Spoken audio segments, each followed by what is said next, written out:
Friends, ಎಲ್ಲಿ ಹೇಗಿದ್ದೀರಾ? ಶ್ವೇತಾ ಅವಿನಾಶ್ ಚಾನಲ್ಗೆ ಸ್ವಾಗತ.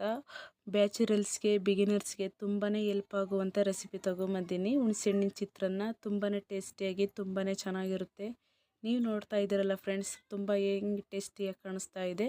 ಬನ್ನಿ ಹೇಗೆ ಮಾಡೋದು ನೋಡ್ಕೊಂಬರೋಣ. 100 ಗ್ರಾಮ್ ಅಷ್ಟು ಬಾಣಲೆಗೆ ಎಣ್ಣೆ ಹಾಕ್ಕೊಂಡಿನಿ. ಎಣ್ಣೆ ಬಿಸಿಯಾದ ನಂತರ 100 ಗ್ರಾಮ್ ಶೇಂಗಾ ಹಾಕ್ಕೊಂಡು ನಾನು ಫ್ರೈ ಮಾಡ್ಕೊತಾ ಇದ್ದೀನಿ.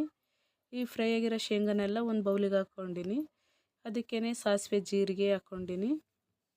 2 ಸ್ಪೂನ್ ಕಡಲೆಬೇಳೆ,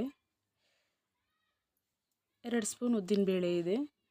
ನೀವು ಬೇಕಿದ್ರೆ ಬೇಳೆಗಳ ಸ್ಕಿಪ್ ಮಾಡ್ಕೊಂಡು ಬರೀ ಶೇಂಗಾನೆ ಹಾಕ್ಕೊಂಡು ಮಾಡ್ಕೋಬೋದು. ಆದರೆ ಇವನ್ನೆಲ್ಲ ಹಾಕೋದ್ರಿಂದ ಟೇಸ್ಟ್ ಚೆನ್ನಾಗಿರುತ್ತೆ. ಒಂದು 4-5 ಈರುಳ್ಳಿ ಮೀಡಿಯಮ್ ಸೈಜ್ ಇದೆ. ಈ ಥರ ಚಿಕ್ಕದಾಗಿ ಕಟ್ ಮಾಡ್ಕೊಂಡಿನಿ ಉದ್ದುದ್ದಾಗಿ. ಒಂದು ಖಾರಕ್ಕೆ ಅನುಗುಣವಾಗಿ ಹಸಿಮೆಣಸು, ಇದರಲ್ಲಿ ಖಾರದ್ದು ಇದೆ, ಖಾರ ಇಲ್ಲದ್ದು ಇದೆ, ಹಂಗಾಗಿ ನಾನು ಇಷ್ಟು ತೊಗೊಂಡಿನಿ. ಮಿಕ್ಸ್ ಮಾಡ್ಕೋಬೇಕು. ಒಂದು ಸ್ವಲ್ಪ ಕರಿಬೇವು ಹಾಕ್ಕೊತಾ ಇದ್ದೀನಿ.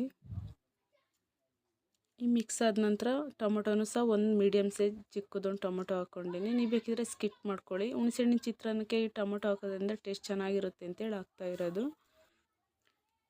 ಹುಣಸೆಹಣ್ಣು ನೆನೆಸಿ ಹುಣಸೆಹಣ್ಣಿಂದ ರಸ ಹಾಕ್ಕೊತಾ ಇದ್ದೀನಿ. ಒಂದು ಸರಿ ನೀಟಾಗಿ ಮಿಕ್ಸ್ ಮಾಡ್ಕೋಬೇಕು. ಕಲರಿಗೆ ಒಂದು ಸ್ವಲ್ಪ ಅಡುಗೆ ಅರಿಶಿನ ಹಾಕ್ಕೊತಾ ಇದ್ದೀನಿ. ನೀಟಾಗಿ ಮಿಕ್ಸ್ ಮಾಡ್ಕೋಬೇಕು.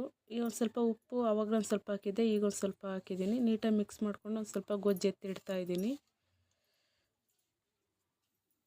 ಇಬ್ಬರಿಗಾಗುವಷ್ಟು ನಾನು ರೈಸ್ ಹಾಕ್ಕೊಂಡು ಮಿಕ್ಸ್ ಮಾಡ್ಕೊತಾ ಇದ್ದೀನಿ. ಈ ಥರ ಮಿಕ್ಸ್ ಮಾಡ್ಕೊಂಡ್ಮೇಲೆ ಒಂದು ಸ್ವಲ್ಪ ಶೇಂಗಾ ಹಾಕ್ಕೊಂಡು ಸ್ವಲ್ಪ ಕೊತ್ತಂಬರಿ ಸೊಪ್ಪು ಹಾಕ್ಕೊಂಡ್ರೆ ಚಿತ್ರಾನ್ನ ರೆಡಿ ಆಯಿತು. ಹುಣಸೆಹಣ್ಣಿನ ಚಿತ್ರಾನ್ನ ತುಂಬ ಟೇಸ್ಟಿಯಾಗಿ ತುಂಬಾ ಚೆನ್ನಾಗಿರುತ್ತೆ. ಚಟ್ನಿ ಜೊತೆಗೆ, ಬೋಂಡ ಜೊತೆಗೆ ಸವಿಬೋದು. ಈ ರೆಸಿಪಿ ಇಷ್ಟ ಆದರೆ ಲೈಕ್ ಮಾಡಿ, ಶೇರ್ ಮಾಡಿ, ಸಬ್ಸ್ಕ್ರೈಬ್ ಆಗಿ. Thank you.